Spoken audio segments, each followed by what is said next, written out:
Bom dia, meus queridos alunos. Bom dia a todos. Que dia lindo, né? Muito bom dia, muito legal, muito bom, certo? Sejam bem-vindos à nossa aula de geopolítica, que é uma aula que eu gosto bastante. Quero dizer que hoje estou muito empolgado com o que a gente vai conversar hoje. Estou muito empolgado, gosto bastante. Acho que hoje a gente vai ter uma aula bem porreta, uma aula daquelas bem legais mesmo, porque o tema é bacana. Bom dia, Francisco, como vai, meu irmão? Isabelle, bom dia, né? Uma aula bem interessante, porque o tema é bem palpitoso, né? A gente vai falar um pouquinho aí de imperialismo, vamos mexer nas feridas do mundo hoje, né? E acho que hoje a aula tem tudo para render. Live iniciando, só colocar aqui no grupo do WhatsApp da gente, né? Agora já, né? Aguardo vocês lá.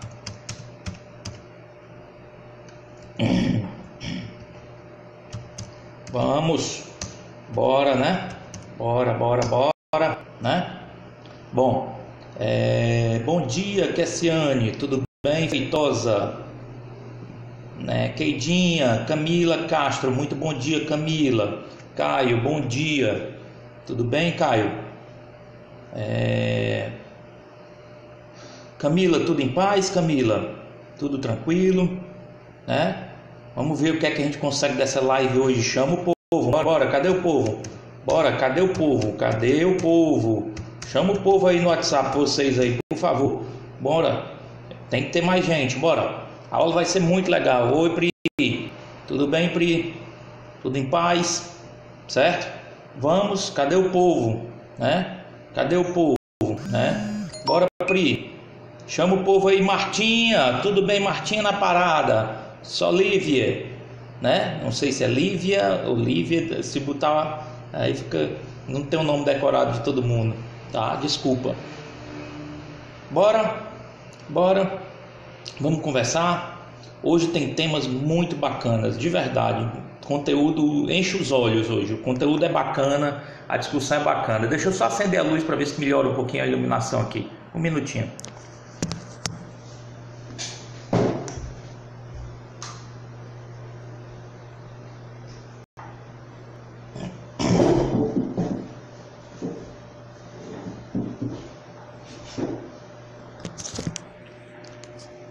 Ok, Sônia, desculpe, Sônia, perdão. É porque como pega pelo nick, né? O nick que você colocou aí não dá. Tudo bem, Sônia? Bom dia, né? Cadê o povo? Bora, meu povo, bora. Bora que hoje tem muito conteúdo. Vou explicar sobre a prova. Pode ir falando aí que hoje eu vou explicar sobre a prova. Pode ir espalhando pro povo aí que quando fala em prova o povo começa a se tremer todinho, pois hoje eu vou explicar a prova. Certo? É bom avisando aí nos grupos que hoje o tio vai explicar como é que vai ser essa prova, né? E como a gente vai tentar conduzir, tá certo? Tá bom? Tá legal? Tudo bem? Os cabelos do tio tão grandes aqui porque acho que eu vou começar a fazer um rabo de cavalo aqui, já que estamos nessa quarentena aqui, né? Fazer um rabo de cavalo aqui no cabelo, né? Botar e aderir a essa moda, né? Já que não tem cabelo aqui, tem cabelo sobrando atrás, né? É assim mesmo, num canto sobra, no outro falta, né? Assim é a vida, a vida é assim, sempre desigual, né? Uns têm muitos, outros têm pouco, não é? A desigualdade ela ataca todos os cantos. Uma doença como essa, enquanto o pessoal chega, só para ilustrar aí, uma doença como essa que nós estamos passando, uma doença que começou num bairro nobre, certo? Uma doença que começou no bairro nobre e agora está indo para a periferia, né? Começa num bairro nobre e está indo para a periferia. Meu filho aí, bisbilhotando, né? Luiz Felipe. Esse é meu filho, pessoal. Luiz Felipe, esse rapaz aí que tem 17 anos, dá muito trabalho, certo?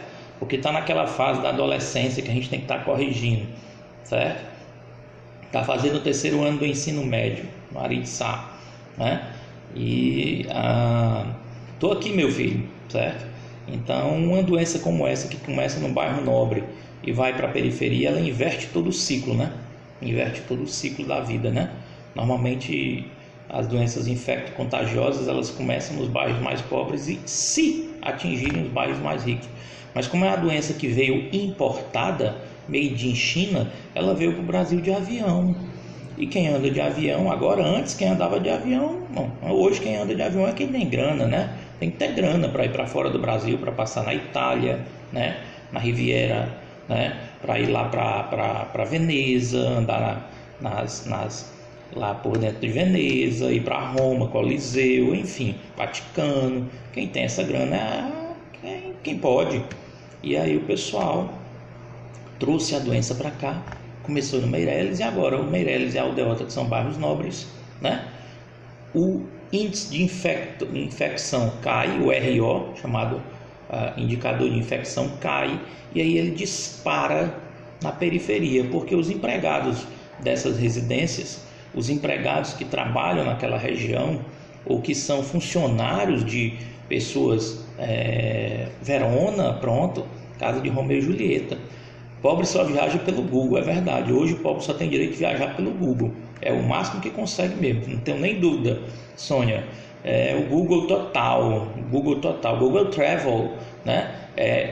Google Airlines, né? Google Airlines, né? É a nova companhia aérea do pobre, a Google Airlines. E ele só tem o direito de olhar de longe, né? Até a aproximação é complicada, porque como a versão do Google tem uns anos de atraso, ele corre o risco de olhar um monumento e quando chegar lá, um belo dia o monumento nem mais existir, né? Porque já foi destruído, né?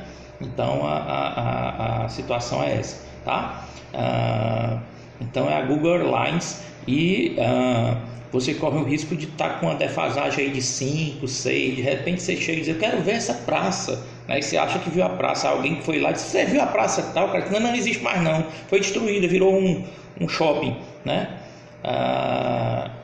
De preferência até sair de casa por ele, perfeitamente. Hoje, se a gente tivesse uma vassoura voadora daquelas das bruxas, seria ideal, né? Lá em cima, né? Nos ares, usando máscara, gás, com um tubo de oxigênio nas costas. Daqui um dia a gente vai sair igual mergulhador, com um tubo de oxigênio, né? Vai ser o novo normal da sociedade, né?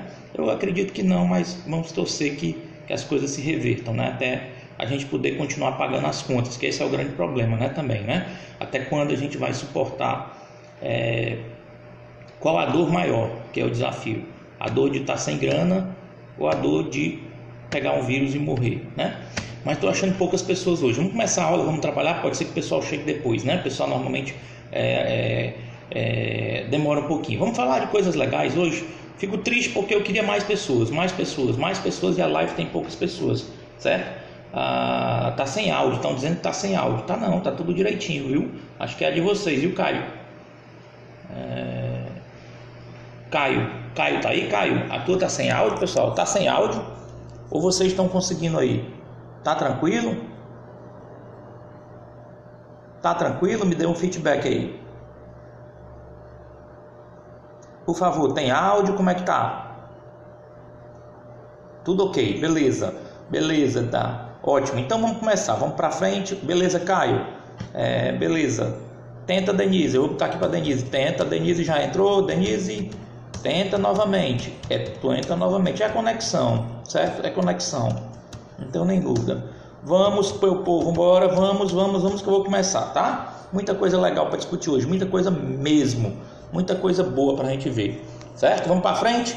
Vamos, então assim, hoje a gente vai entrar numa temática que eu gosto pra caramba, certo? Particularmente amo, né? Isso é uma coisa que é uma coisa muito massa, né? A gente vai entrar nessa discussão e vai dar um pulo. Vou tentar ser um pouquinho mais rápido hoje, tá bom? Preciso andar um pouquinho no conteúdo para poder ter aquele segundo momento de explicar para vocês. Lembrando que não saiam, porque a nossa live ela dura 60 minutos. Depois de 60 minutos ela cai. E aí eu tenho que entrar com outra live, tá certo? Não é porque caiu, não, é porque o limite são 60 minutos. E aí eu inicio outra. Então, por favor, hoje é importante porque eu acho que a gente vai precisar de 1 hora e pelo menos uns 15 minutos depois para que eu explique prova, trabalho, tudo que vai rolar. Tá legal? Na nossa disciplina. E tem 2 explicações importantes. Beleza? Beleza? Todo? Isabelle, tudo ok? Tudo em paz? Né? Sônia tá aí. Loenose. Bom, só queria saber o nível. né? Então vamos lá, vamos para nosso trabalho, vamos trabalhar, né? Vamos lá. Eu acho que esse material, me ajudem por favor, esse material eu já disponibilizei para vocês, esse novo, me digam se eu já disponibilizei para vocês o material, se não eu disponibilizo imediatamente, né? Já disponibilizei ou não?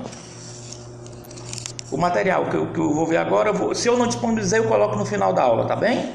Tá legal, minha galera boa? Tá? Se eu não disponibilizei, eu coloco, tá bom? Bom, a gente tinha falado num conceito massa, que é o conceito, pessoal, o conceito de ética, né? Tá aqui, ó. O conceito de ética.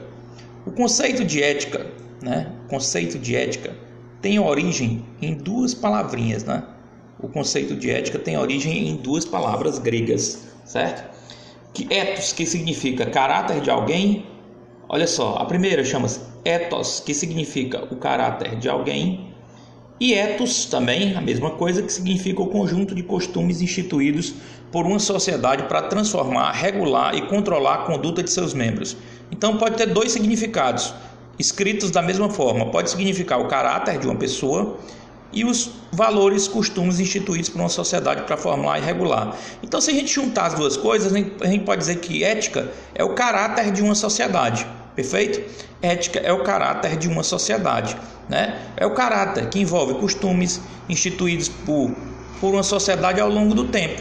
Então, se vocês acham, por exemplo, que o Brasil é um país que não tem ética, regulado e dominado pela corrupção, certo? Se nós não temos como característica a ética, é porque isso não foi plantado ao longo dos costumes, ao longo dos tempos, ao longo dos anos pela sociedade brasileira. Isso não foi importante para a sociedade brasileira, certo? Então, por quê? Porque isso significa o caráter de uma pessoa, o caráter de uma sociedade.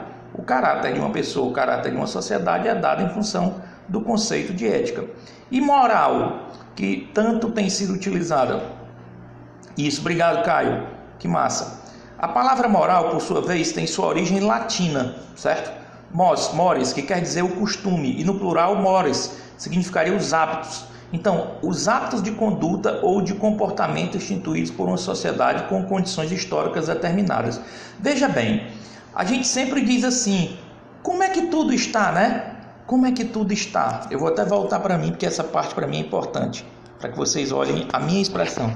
Quando a gente pergunta para o outro assim, como é que tudo está? Aí a pessoa responde e diz assim, está tudo normal. E aí eu respondo para vocês, o que é o normal? O que é o normal? Certo? Qual é o conceito de normal? Ah, professor, normal é o que todo mundo faz. Normal é o que todo mundo faz. Nem sempre o normal é o ético. Nem sempre o normal é o normal. Como assim, tio? O normal agora é o normal de antes da pandemia? Não. E qual o normal que vai ser depois da pandemia? Sabe qual é a resposta que eu tenho para vocês? Não sei. Esse normal está sendo construído agora.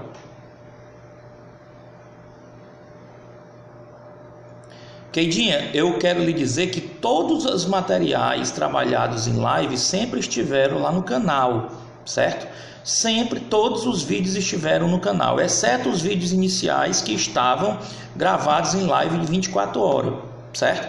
Todos os materiais estão lá no meu canal, exceto os 2 vídeos que foram gravados, que foram de 24 horas. Todos os materiais estão disponíveis para os meus alunos, sem exceção. Isso aí não tem falhado, a gente não tem falhado não. Os meus alunos sabem disso, certo? Os canais, as aulas são postadas à noite, porque eu dou aula manhã, tarde e noite. Então todos os meus materiais sempre estiveram lá, certo?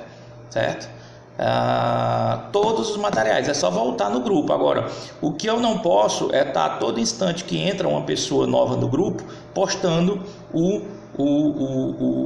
arquivo, porque fica difícil, né? Saber quem entrou, quem não entrou. A todo instante eu teria que voltar, porque quem entra no grupo não vê os arquivos do passado, certo? É dos slides mesmo, mas eu estou falando, Camila, dos slides. Eu estou mencionando dos slides mesmo. Os slides, todos os slides usados até agora foram no grupo, estão no grupo. Todos, sem exceção. Inclusive esse agora que eu estava com dúvida, o Caio acabou de me tirar, que está postado, né? A questão é que quando alguém entra no grupo depois, Os arquivos que foram enviados antes não ficam disponibilizados para a pessoa, é só esse detalhe. Por quê? Porque a pessoa não estava no grupo antes. E aí, a todo instante, os arquivos tinham que ser colocados, disponibilizados para a pessoa. E aí é só questão de alguém, um amigo que esteja no grupo, pedir. Mas eu não posso adivinhar quem está toda a vida entrando no grupo, né? Não dá para poder saber. É nesse sentido que eu falo. Os slides sempre estiveram, certo? Acho que os dois materiais, o primeiro material e esse material, sempre estiveram no grupo. Nunca faltou, não. Agora, quando vocês entram depois, o que é que acontece? Os slides, né, de quem entrou depois, não aparecem os arquivos que eu mandei antes. Por que não aparece? Porque o passado, quem entra no grupo hoje não vê, não visualiza, não é verdade? Me ajudem, mas é isso aí. Nunca faltou nenhum, não. E os vídeos estão lá desde... Essa é a terceira aula gravada lá no vídeo, certo? Pronto. Já postaram novamente no grupo aí, certo? Isso, mas é porque sempre estiveram, faço questão de dizer. Sempre estiveram. A gente tem esse cuidado. Esse cuidado eu tenho de entregar o material, certo? De postar o material. E lembrem-se que as duas aulas, acho que uma ou duas aulas que foram feitas na live, sem a gravação, sem o registro lá no YouTube, é porque a gente não tinha ainda desenvolvido, não tinha aberto o canal. Mas depois, tudo está lá. Todo o meu material está lá. Todas as aulas gravadas estão lá, certo? Tá bom? É por isso que eu estava falando, porque a gente tem a live. A live é necessária para essas dúvidas, tá? Mas vamos voltar para o meu conteúdo, que aí até eu perdi um pouco o foco. Deixa eu voltar para o foco aqui com isso. A palavra ética tem origem em duas palavras gregas: ethos, que significa caráter de alguém, e ethos, que significa o conjunto de costumes. Então, a ética é o caráter, né, de uma sociedade. A ética é o caráter de uma sociedade. Já a moral, por sua vez, tem sua origem latina, né? E no plural, mores significa hábitos, hábitos de conduta de uma sociedade. Quer dizer que a ética é maior do que a moral? Claro, porque a ética envolve o caráter, não é só o conjunto de costumes, certo? Não é só a moral, a ética envolve as ações, as atitudes, né? Então, a moral está contida dentro do conceito de ética. A ética, ela é um guarda-chuva grandizão, maior. A ética é um guarda-chuva maior e a moral está contida dentro, certo? Essa moral, como são costumes de uma sociedade, a moral pode ser alterada. E se a moral se altera de modo permanente, a ética também tem seu impacto, não é verdade? Porque a ética também é alterada quando a moral é alterada, perfeito? Quando a moral é alterada, a ética também é alterada, certo? A ética também é alterada, certo? Então, é importante salientar que o conceito de ética é maior do que o conceito de moral, certo? Esse é o primeiro ponto para a gente falar. O segundo ponto para a gente discutir, que começa a ficar legal, começa a ficar massa, né? É essa discussão aqui. É a discussão que mais está atual hoje no momento. Indivíduo, coletivo, universal, histórico. Difícil não é fazer o que é certo, é descobrir o que é certo fazer. Difícil não é fazer o que é certo, é descobrir o que é certo fazer, certo? Bom, Robert Henry, né? O indivíduo e o coletivo, sociedade individualista, sociedade coletiva. Hoje, o melhor exemplo, né? Vocês todos estão, por favor, solta só os balõezinhos se estão me ouvindo, se está tudo ok, porque estão muito caladinhos e fica, eu às vezes acho que eu não estou sendo ouvido por vocês. Se tiver, só dá um ok aí para mim. Indivíduo coletivo versus universal histórico. Bom, o individualismo é tão grande que hoje os apartamentos são apartamentos de 42 metros quadrados, são 50 metros quadrados. Os apartamentos são feitos para uma ou no máximo duas pessoas. Então, a visão individualista de mundo hoje é muito grande, né? É o meu, nunca o nosso. O nosso nunca está. Lembra do ditadozinho popular, o pessoal do interior, que diz assim, né? Farinha pouca, meu pirão primeiro. Farinha pouca, meu pirão primeiro. Então, o pirão, né? Se está faltando farinha, bote o meu logo aqui, quem vier depois que perca, né? Assim, o pensamento de coletividade, ele foi perdido ao longo da sociedade, né? Ele foi perdido ao longo da sociedade por completo, certo? Foi perdido ao longo da sociedade, certo? O universal e o histórico, né? O universal, aquilo que é universal, ou seja, que tem uma abrangência de todo o mundo, e o histórico, ou seja, será que o histórico sempre vai prevalecer? Isso é uma outra discussão muito interessante, né? E que a gente, se quiser levar para os dias atuais, pode, né?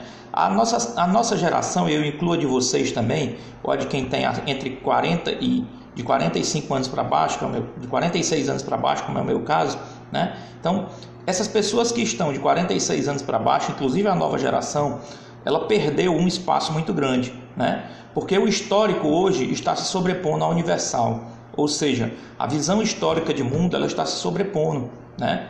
A gente está vivendo um revival, né? A gente está vivendo um momento de recrudescimento de práticas, né? Que eu não vou discutir se são boas ou são ruins, eu só estou atestando.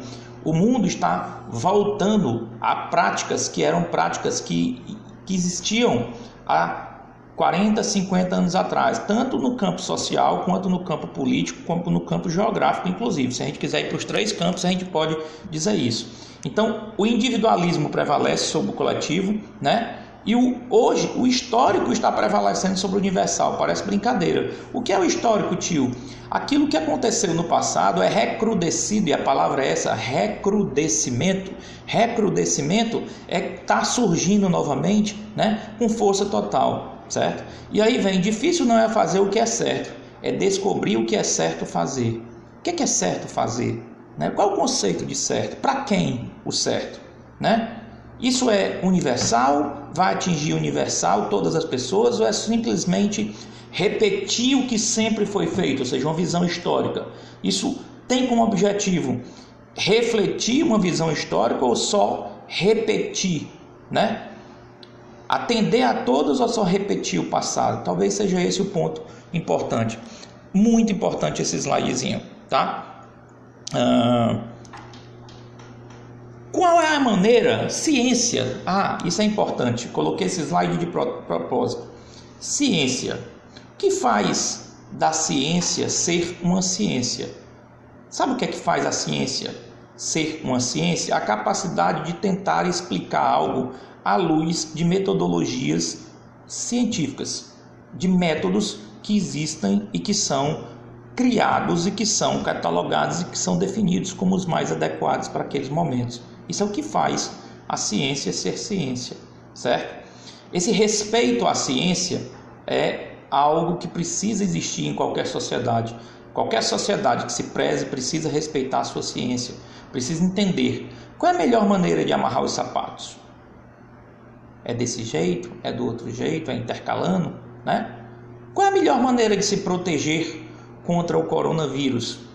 É saindo sem as recomendações ou com as recomendações científicas? Por que não respeitar a ciência? Esse talvez seja o grande contraponto da sociedade atual na geopolítica, né? O que faz da ciência ciência? O método. O método, certo? O método para encontrar a resposta. O método para encontrar a resposta. O que faz esse dado aqui ter 6 faces? 6 faces. O que faz? Certo? O que faz eu jogar ele para cima aqui agora? Vou jogar, ó. E caiu o número 3. Qual é a probabilidade de cair o número 3? Olha, eu tenho 6 possibilidades de cair um número. Tenho 6 possibilidades. 6. E para cair um número, qual é a probabilidade? A probabilidade é 1 dividido por 6. Então eu tenho 1/6 de chance de jogar esse dado aqui para cima e cair o número 4, como acabou de cair. Perfeito? Isso é ciência. Isso é método. Isso é modelo matemático. Certo? Isso é o que torna a ciência a ciência. O que torna a ciência não é o eu acho, não é o eu acredito, não é o arroubo de ninguém. Bom dia, Carolzinha. O que torna a ciência é método, é teste, é verificação, é prova científica, certo? Há razões para se pensar numa mudança dos princípios éticos contemporâneos nas organizações, mudanças estruturais de base tecnológica, mudanças de valores, né?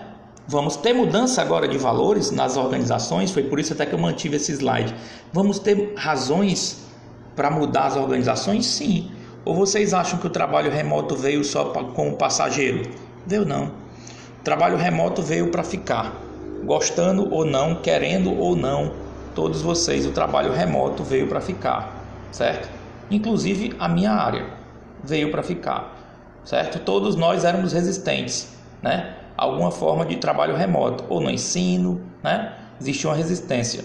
A partir do momento que não se teve alternativa, o que se tem para hoje é isso aí. E aí as pessoas precisam se adequar. É uma questão da necessidade. Tem uma brincadeira que falam, que eu não sei se é verdade, mas eu vou até puxar para mim aqui para dizer para vocês. Eu acho que eu já comentei, mas eu vou comentar novamente, né, que é importante nesse momento, é que na Alemanha nazista, né, que a gente viu lá o Hitler, né? Hitler era o autor que praticamente idealizou todo o modelo, né, de expansão da Alemanha nazista, né? O que é trabalho remoto? É o trabalho em casa, isso, Caio, é o trabalho feito de casa, chamado trabalho remoto, né? Então, o Hitler, ele disse o seguinte, Friedrich Hitler, né? Ele, quando idealizou a expansão da Alemanha, ele brincou e disse assim: está começando uma nova era, a era da expansão da Europa. Ou seja, Hitler gostaria de tomar a Europa, depois que juntou a Europa com a África, né? Lembra no mapinha que a gente mostrou, a Eurásia? Então, a ideia de Hitler era exatamente essa, tomar a Europa e depois sair conquistando o mundo. O poder para Hitler era o poder físico, não era o poder exercido. Lembra que eu falei da história do poder? Eu posso ter poder sem exercer o poder, não é isso? Eu posso ter poder sem exercer o poder. Então, acho que isso é importante a gente dizer, que essas mudanças que vieram nos valores da sociedade brasileira foram mudanças muito fortes, né? Muito fortes, principalmente advindas de 2, 3 anos para cá. A sociedade brasileira mudou muito, né? Tanto na posição ideológica quanto na posição de valores, de crenças, e aí o julgamento pertence à própria sociedade, não a gente. A gente, como estudioso, a gente só olha e diz que realmente mudou, né? E aí quem avalia são cada um de vocês, que são cidadãos e que estão construindo essa sociedade. Lembre-se que a responsabilidade da construção da sociedade é de vocês, cada um de vocês. Quando planta, né? Ontem viram aquela senhora que pegou os R$1.200 que achou numa bolsa do auxílio, né? E foi procurar pela cidade quem era a pessoa e encontrou uma outra senhora com 5 filhos chorando dentro de casa porque havia perdido o auxílio emergencial do governo na saída da Caixa Econômica Federal e não tinha nada para comer. E essa senhora rodou a cidade todinha até encontrar a verdadeira proprietária da bolsa e entregar de volta os 1.200, né? Alguém está perguntando, professor, o nazismo tem a ver com a ditadura em vários países? Ou seja, eles pegam isso como referência? Bom, vou chegar lá, mas vou te antecipar. O nazismo ele não tem a ver com ditadura, não. Ele tem a ver com algo maior do que ditadura. O nazismo tem a ver com um modelo de vida, né? Hitler idealizou uma raça chamada raça ariana, né? Como pura, né? Ou seja, todo mundo que não fosse da raça ariana não era puro para ele. Então ele não é um ditador comum. Ele é mais do que um ditador. Ele foi mais do que um ditador, né? Ele tentou ser um idealista de um mundo no qual uma raça prevalecesse sobre as demais, né? Eles não pegam Hitler como referência. Hoje acho que ninguém pega Hitler como referência. A referência de Hitler que pode ser pega é a forma como ele dominava as pessoas. Aí tudo bem, a persuasão de Hitler pregando valores, pregando uma sociedade pura, pregando uma sociedade cheia de valores que naquele momento eram classificados e foram classificados historicamente como conservadores. Só um pouquinho aqui para eu apagar a luz que está dando um reflexo aqui.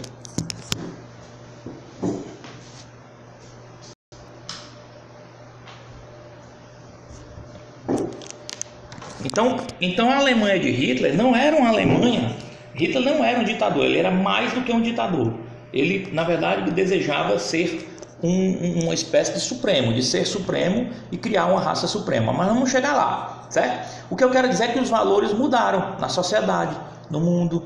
A própria Alemanha, os modelos. Berlim Oriental, Berlim Ocidental, queda do Muro de Berlim, 1989, o Muro de Berlim, da Alemanha comunista para a Alemanha capitalista, foi quebrado, certo? Foi quebrado e se viu a pobreza do lado comunista.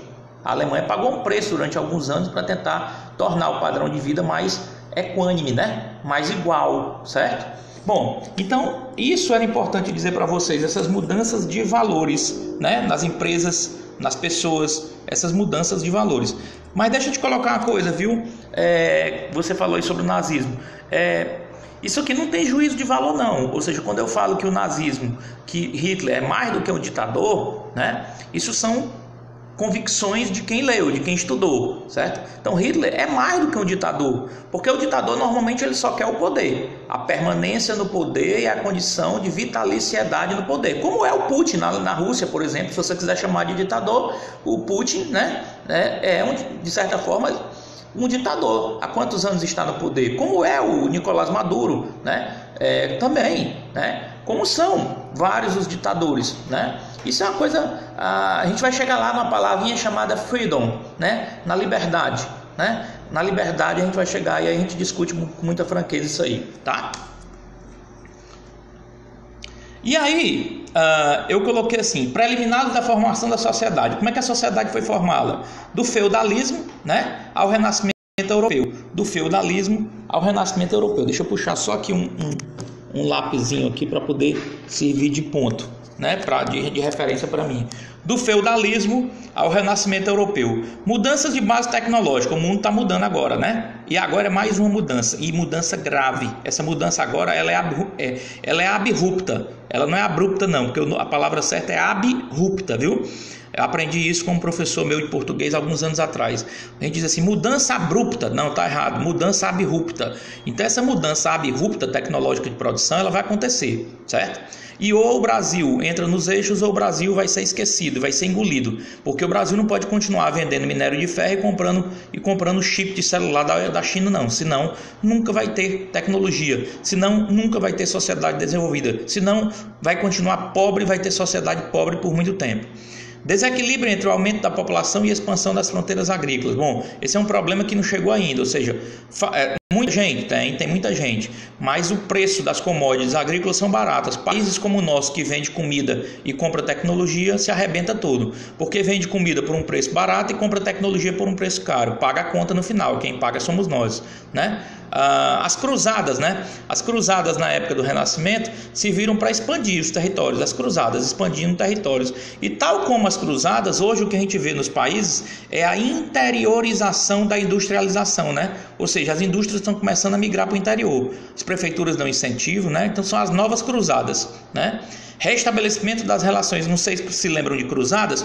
Cruzadas eram aquelas ações conduzidas pelos bandeirantes, né, pelos desbravadores que iam em busca de novos territórios, né, para serem explorados.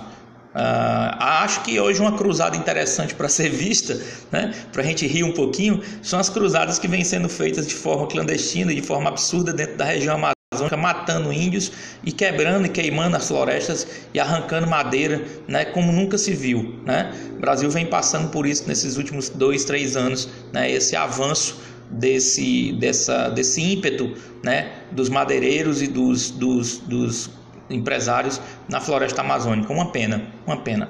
Restabelecimento das relações de troca no Mediterrâneo. Então, o Mediterrâneo, de novo, o mar Mediterrâneo passou a ter essa moeda de troca, né? O caminho pelo Mediterrâneo. A retomada das rotas de comércio na Europa continental. Perfeito. Surgimento dos burgos. Surgimento dos burgos é legal. Os burgos, na verdade, eram chamados aquelas pessoas que montavam empresas, né, na época do Renascimento. Daí o termo burguesia, né? A burguesia, né, que o Cazuza diz assim: a burguesia fede, a burguesia quer ficar rica. Enquanto houver burguesia, não vai haver poesia. Não sei se alguém já ouviu essa música. Então os burgos nasceram desse momento em que eles montavam empresas, comércios, mercearias, supermercados, frigoríficos, né? Nesse momento.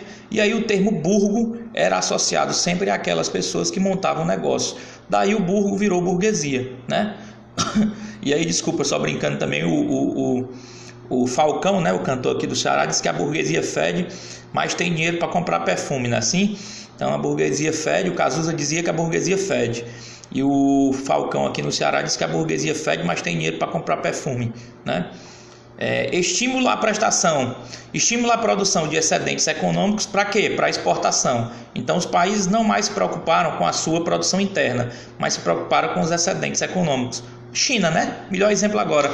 Mundo todo, amigos, presta atenção. Mundo todo. Olha um dado interessante para vocês entenderem, né?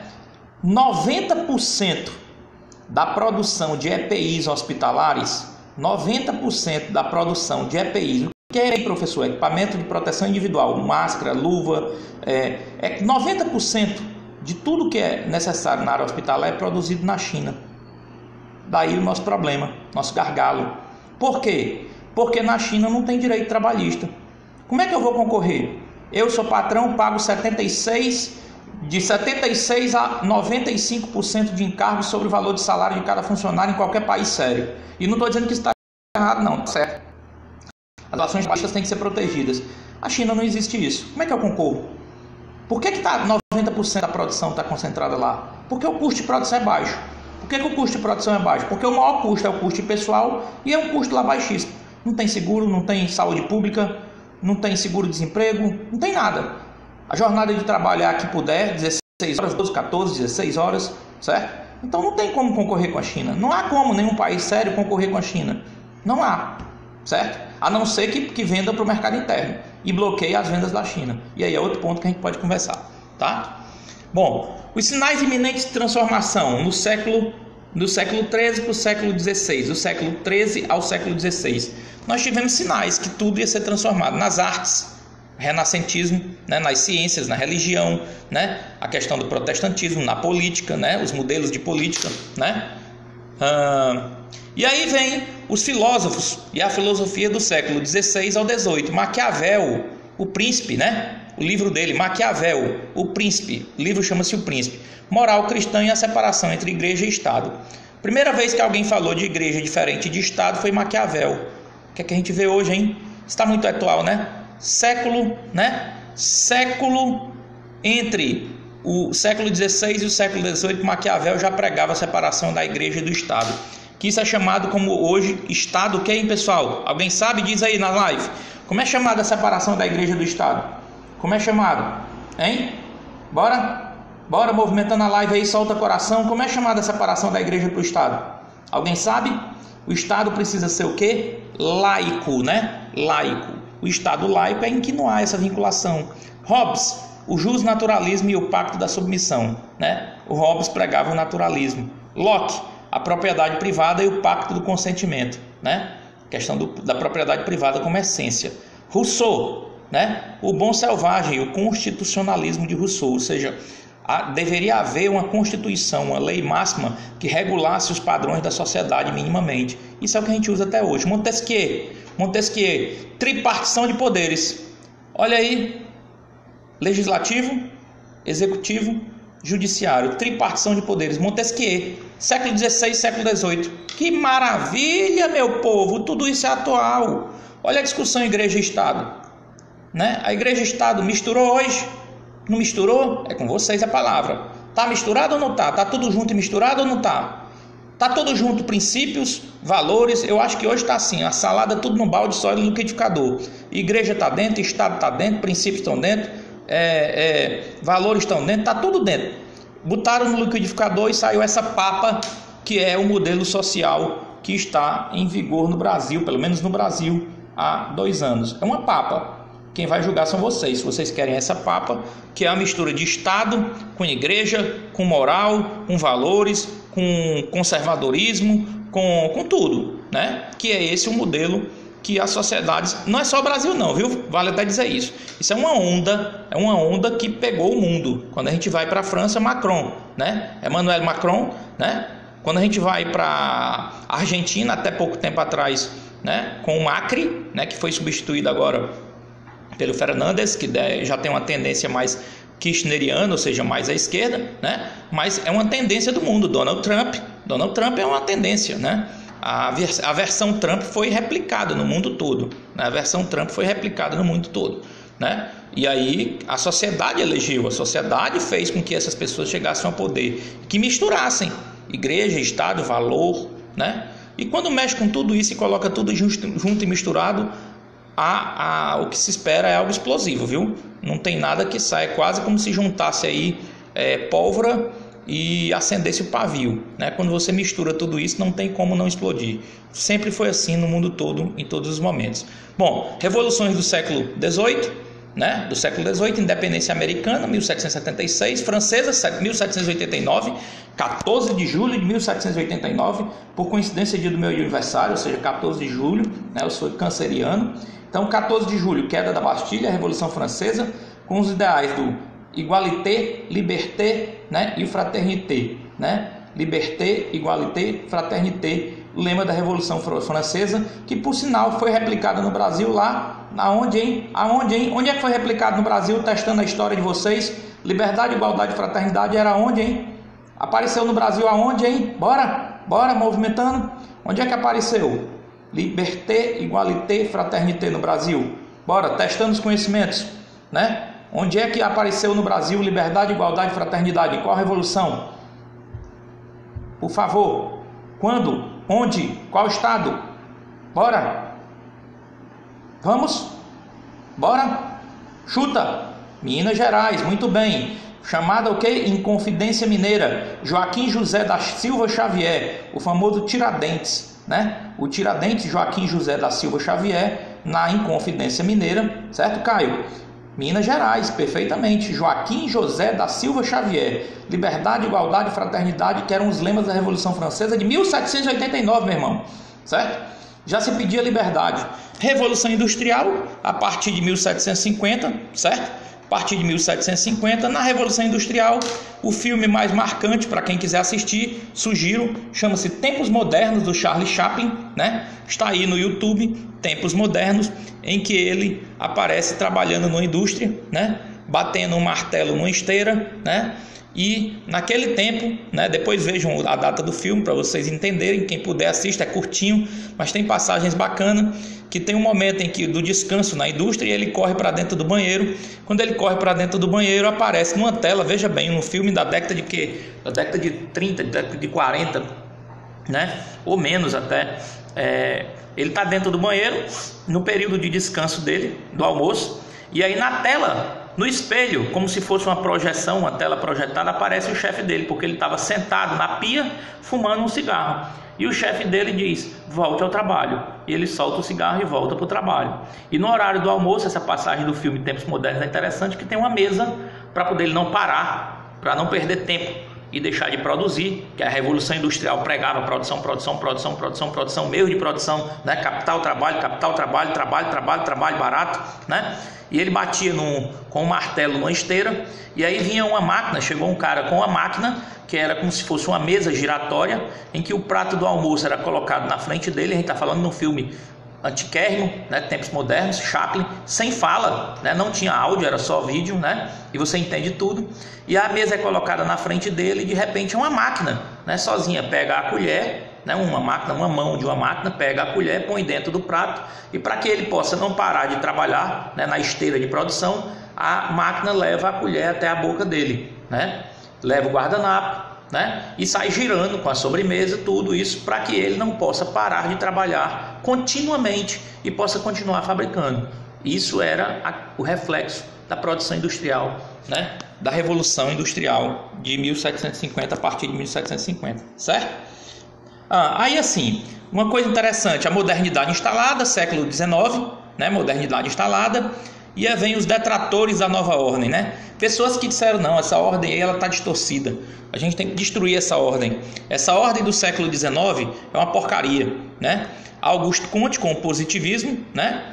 Tocqueville, que falava de novo de liberdade e de igualdade, e não estava ligado a socialismo, a coisa nenhuma. Tocqueville, um francês, né? Um filósofo francês que falava de liberdade e igualdade, mas não necessariamente ligado a socialismo, nem a um modelo ideológico. E Marx, né? Com o materialismo dialético, né? E aí eu separei algo legal para discutir com vocês sobre materialismo dialético, que é importante para que vocês possam formar opinião e possam ter isso bem claro na cabeça de vocês. O que é o materialismo dialético? Característica do materialismo dialético, certo? Primeiro, considera que os meios materiais e não os meios e não os concretos definem a realidade social, ou seja, os meios materiais e não os concretos.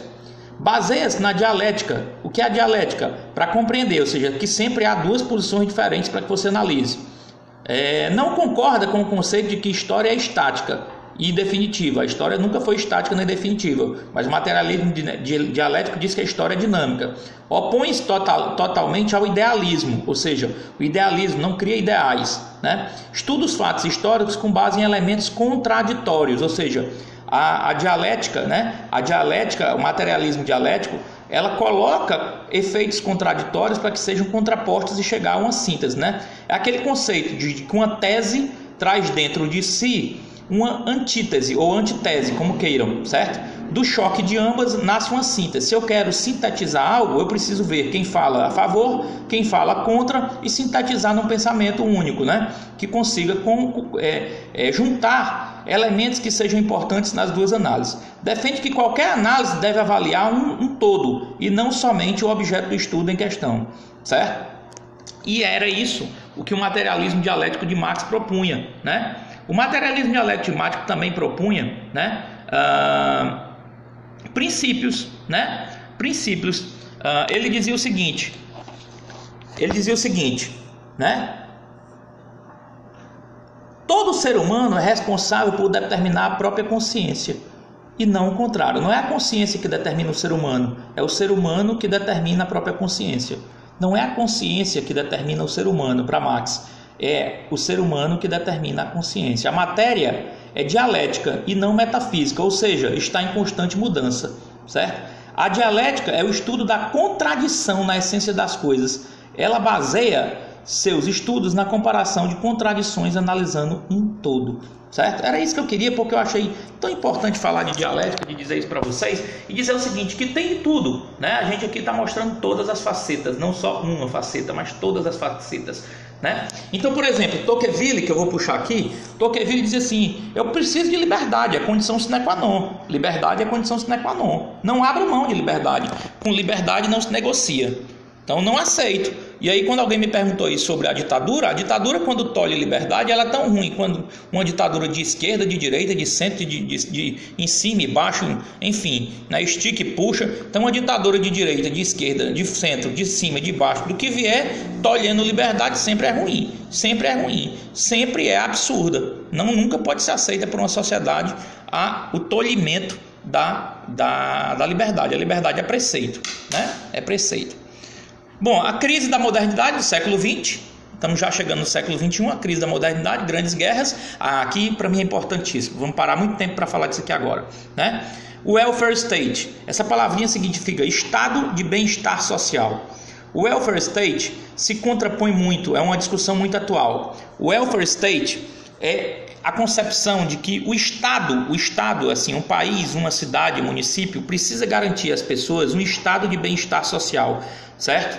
Um estado de bem-estar social significa saúde, educação, moradia, dignidade. Isso foi muito pregado na França de 1960.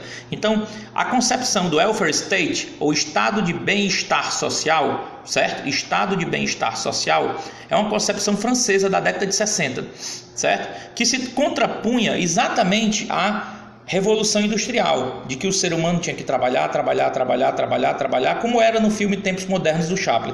Então o welfare state ele se contrapõe um pouco e vem dizer o seguinte: o Estado precisa garantir um bem-estar à sua população, necessariamente. E essa é uma discussão que, se a gente puxar do século XX até agora, ela é absolutamente atual, né? Qual o papel do Estado, né? Qual é o papel do Estado nesse processo?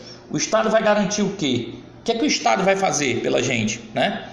Crise atuarial nas políticas públicas do bem-estar social. Como assim? O Estado pode pagar essa conta? Essa conta de bem-estar social cabe no Estado? Quem tem que pagar? Crise atuarial. Atuarial de respeito a cálculo atuarial. Eu posso pagar aposentadoria para todo mundo, né? Se a minha população tem mais saúde, tem mais bem-estar, vai viver mais. Se viver mais, eu vou pagar mais benefícios a eles. O Estado consegue arcar com esse custo, né? crise atuarial das políticas públicas de bem-estar social. Daí a ideia do Estado mínimo, né? Que tem a ver lá com Maquiavel, que tem a ver com Milton Friedman, que a gente vai falar mais na frente. Mudanças na base tecnológica do modelo metal-mecânico para o de tecnologia da informação eletrônica, certo? Tecnologia entra aqui, da informação.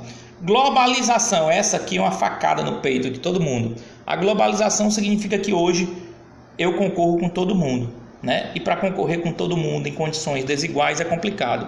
Como é que eu posso concorrer com todo mundo pagando 80% de custo de pessoal se a China não paga nada?